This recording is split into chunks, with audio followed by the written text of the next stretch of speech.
y'all. Welcome back to Basics by Barbara Ann.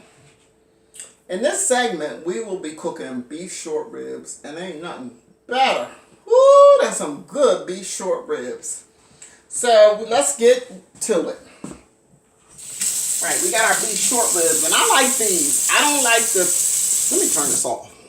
I don't like the thick ones. I like the thin ones. Oh, they are so good. So we're going to rinse those off. You know, I've heard a lot of controversy in regards to beef. You don't wash beef, you do wash beef. Well, I'll tell you what. I wash anything that was cut at the butcher's. Okay? So we'll just put that in there. Alright. So we're going to come over. This is a real simple recipe. You're going to put your beef in your baking dish. And these are really pretty. They don't have a whole lot of fat on them or anything. And it's all right if they overlap a little bit. It's not going to hurt a thing.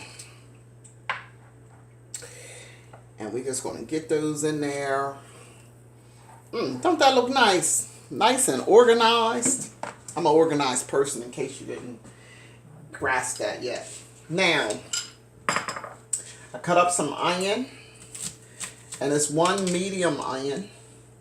And what I'm going to do is just break that all over top of it.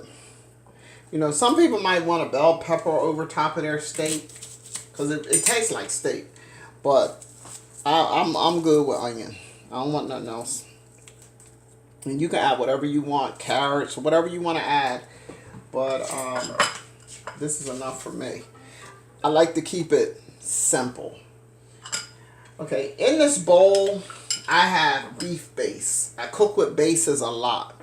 You get more flavor than with stock. And I like beef base. Okay? So what I'll do, I mix it with a little water. Basically, I have a tablespoon and a half of the base that I've mixed with water. And I'm just going to drizzle that over. And it enhances the flavor of the beef. And then when I go to make my gravy, my gravy is really rich and flavorful. Now, if you don't have beef base, I'm going to tell you what else you can use. Get you a 1 pack of Lipton onion soup mix. Our go-to. Y'all know that's our go-to. Mix that up with water, 1 cup of water, and put it over top of your meat. It does the same exact thing. And the cost is it's more cost efficient. Much more cost efficient. Okay. I got a little bit of garlic here. I don't want it on my hands because I don't want to smell it all night. Ooh, I love garlic, but I can't smell that all night long. And if you noticed, I did not use the same spoon. Whenever you're using bases, garlics, or whatever, never dip that same spoon back in that product if it has another product on it.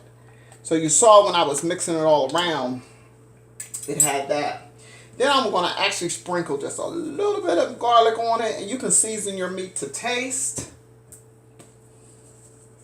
A little bit of black pepper, and a little bit of onion powder to accent what I already have on there. And I'm going to get my gloves because now I got to mix this all up. I'm not just going to put it in the oven with everything laying on the top and nothing's on the bottom. So I'm just going to mix it around. Right?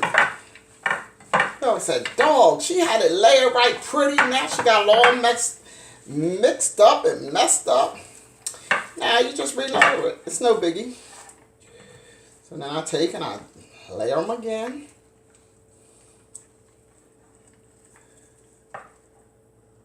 That way I have my seasonings on the top and the bottom instead of just on top. I have all my meat in there. See, that wasn't hard. Now I'm going to add probably a half a cup of water. And I don't want to pour it on my meat. I just want to pour it on the side of my meat.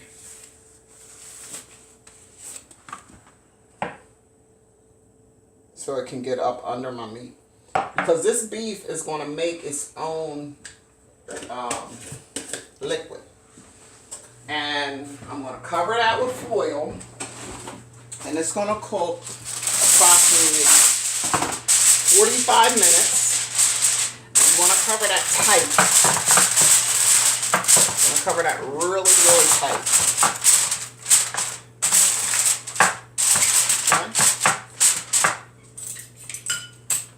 Okay. And that's part one of my beef short ribs. So stay tuned to Back to Basics by Barbara Ann for part two of beef short ribs.